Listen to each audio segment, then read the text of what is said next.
ఇండస్ట్రీలో అదృష్టం కీలక పాత్ర పోషిస్తుందని చెప్పడంలో ఎటువంటి అనుమానం లేదు. టాలెంట్ ఎంత ఉన్నా అదృష్టం కూడా కాసింత కలిసి రావాలి. అదృష్టం అంటేనే ఇండస్ట్రీలో రాణించగలుగుతారు.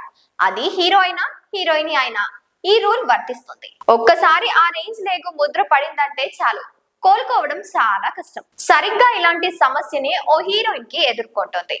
ఆ హీరోయిన్ మరెవరో కాదు, అను ఇమాన్యుయల్. ఈ అమ్మడు ఇప్పటి వరకు నటించిన సినిమాలన్నీ కూడా బాక్సాఫీస్ లో వద్ద బోల్తా కొట్టాయి. అను ఇమాన్యుయల్ కెరీర్ ను ఓసారి పరిశీలిస్తే ఆమె ఖాతాలో ఓ హిట్ కూడా లేకపోవడం విశేషం. నేచురల్ స్టార్ నాని హీరోగా నటించిన మజ్ను సినిమాతో అను ఇమాన్యుయల్ హీరోయిన్ గా పరిచయం అయింది. ఆ సినిమా యావరేజ్ గా నడిచింది. పవన్ కళ్యాణ్, అల్లు అర్జున్ సినిమాలో హీరోయిన్ గా నటించినప్పటికీ కూడా అను ఇమాన్యుయల్ కి హిట్ మాత్రం దక్కలేదు. తెలుగు ఇండస్ట్రీలో ఆఫర్లు లేకపోవడంతో తమిళ ఇండస్ట్రీ షిఫ్ట్ అయింది ఆ బ్యూటీ. ఇండస్ట్రీ మారినా లక్ మాత్రం రాలేదు. తమిళ హీరో కార్తిక్ కి జోడిగా జపాన్ సినిమాలో అను ఇమాన్యుయల్ హీరోయిన్ గా నటించింది. ఈ సినిమా కూడా బాక్సాఫీస్ లో వద్ద డిజాస్టర్ గా నిలిచింది. కార్తిక్ కెరీర్ లోనే ఈ సినిమా అతిపెద్ద ఫ్లాప్ గా నిలిచింది. దీంతో అను ఇమాన్యుయల్ ఖాతాలో మరో ఫ్లాప్ చేరినట్టు అయింది. అయితే అల్లు సిరీస్ హీరోగా వచ్చిన ఊర్వశివో రాక్షసివో సినిమాలో అను ఇమాన్యుయల్ హీరోయిన్ గా చేసింది.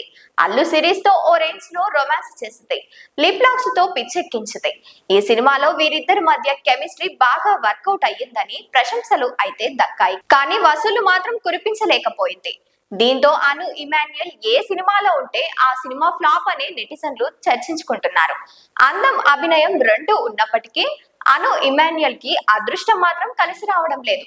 దీంతో వరుస ఫ్లాప్లతో అమ్మడు కెరీర్ డేంజర్ లోనే పడింది. మరి ఫ్లాప్ హీరోయిన్ ముద్ర నుంచి అను ఇమాన్యుయల్ ఎప్పుడు బయటపడుతుందో చూడాలి మరి.